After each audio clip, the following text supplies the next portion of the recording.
musician, a drummer, and I'm known for speed metal, death metal, extreme metal with a band called Cryptopsy.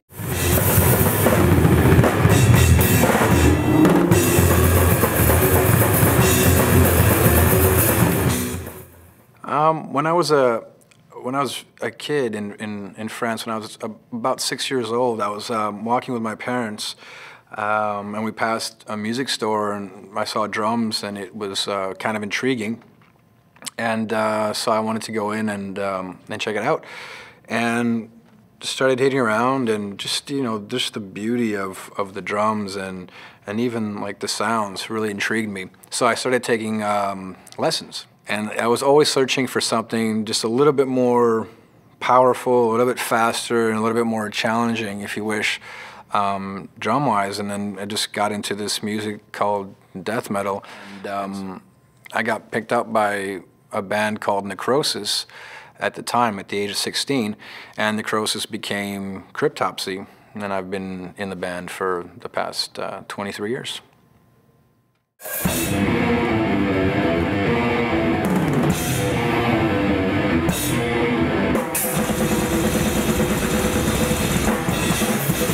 I enjoy doing extreme metal and death metal, but also enjoy doing other things.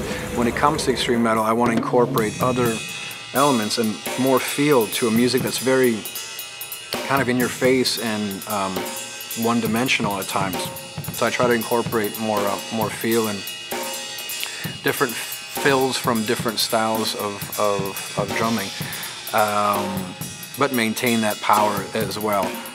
So my drumming is, I'd like it to be all over the place, and that's what I'm trying to attain or achieve.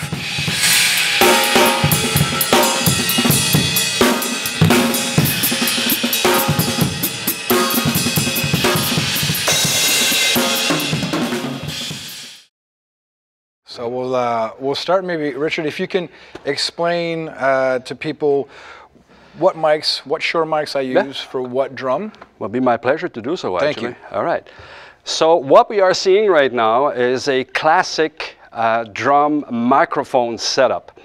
We are using various models of microphones, mainly from the Beta series, with some SM microphones to complement this setup, actually. So if you are looking, first of all, the overhead microphones, these two microphones that we normally placed over the drum set to capture the ambient sound of the drum set. Not the noise, but the sound of the cymbals will be the crash, the ride, or even the hi-hat can be captured by those overhead microphones. We use two microphones actually to get some kind of a stereo image or stereo mix when we reproduce the sound of the drum kit, either in the studio for recording or live for a major concert.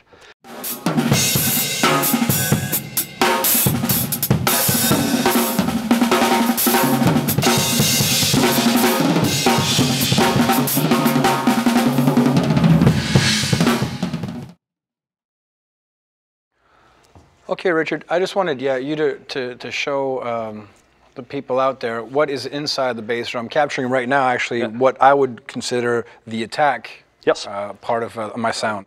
Right now we are using a combination of two microphones. There is one that is placed internally called the Beta 91. It is a boundary type of microphone, actually with a newer capsule designed to be used in a kick drum or bass drum for its optimized frequency response and sensitivity. The microphone that you see right outside the drum head, right here, is called a Beta 52. Now you may ask yourself, why do we use two microphones for the kick drum?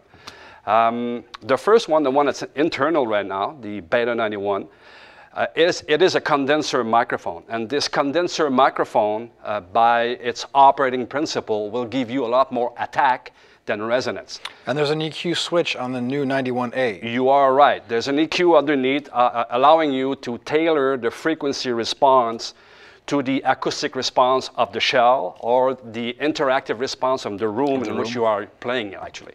So you can play around with that. That switch will give you either a standard flat frequency response. Or attack. more attack, or there's a little notch that you can use in the second switch position that will enhance the low frequency. Okay. Okay, so that's pretty nice. And this is what the mic in front right now is doing.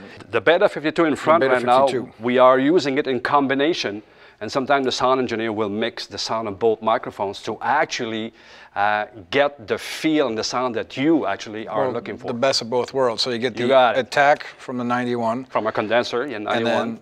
And a lot of, like we say in a drum word, a lot of oomph, a lot of low end coming from the Beta 52.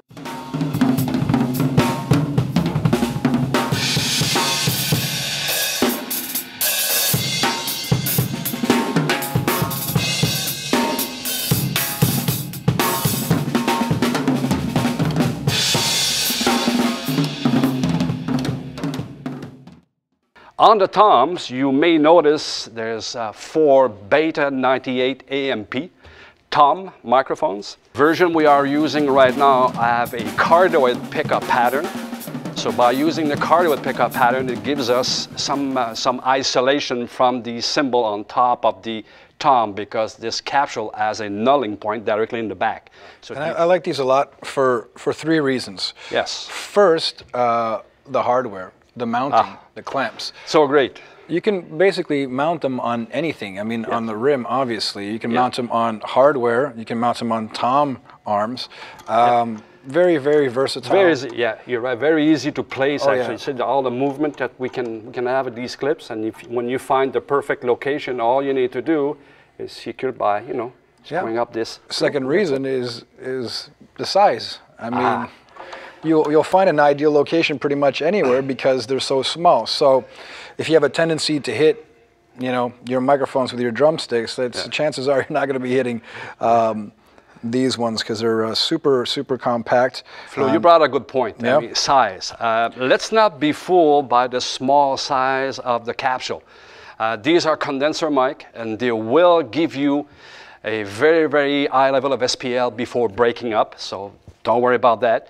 Also, the frequency response is quite flat and quite large, actually, compared to a dynamic mic. So small physical size, a lot of dynamic, a flat frequency response. I mean, it's pretty cool. That takes me to my third point, is the sound. Oh, yeah. The sound is great.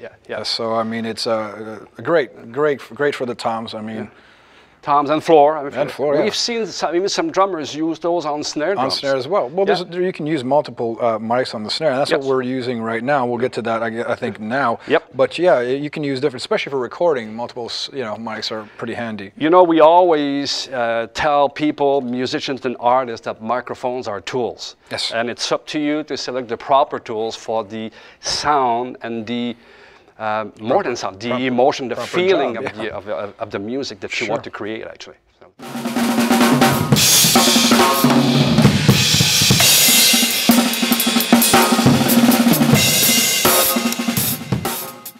If we go to the snare drum, actually, right on this side, what we are using right now is a standard setup. We're using the top of the snare microphone is an SM57.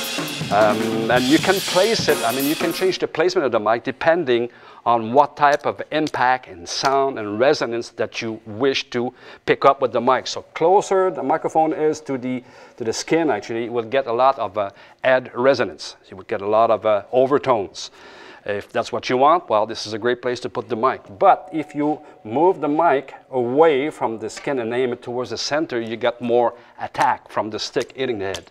So it's a question of selecting the type of sound that you want. Right. We use a bottom microphone to mic the bottom of the snare to get the spring sound into the mix.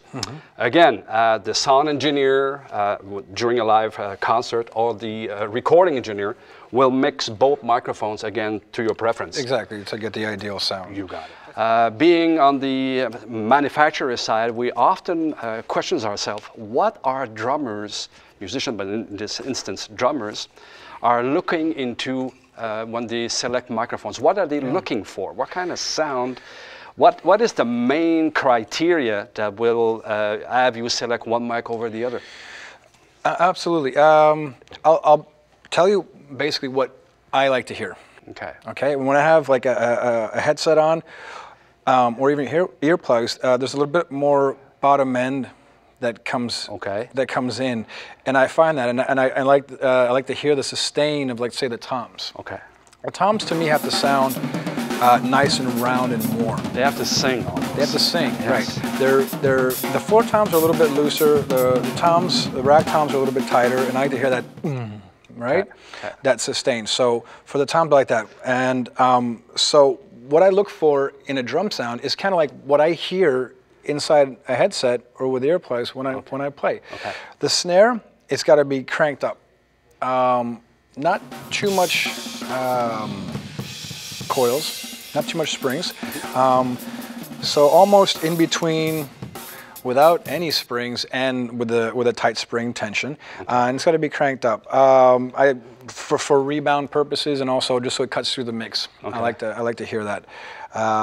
Bass drum, it's the best of both worlds. So I like the attack, and I like the woof, like you say, the bottom edge, right? This is drummer talk. This is drummer talk. And we capture that with 2 mics, but we can also capture it with the new 91A with the EQ function as well. So yeah, I like to hear, you know, basically a drum that sounds like it would if you had a headset on or you know, a good pair of earplugs.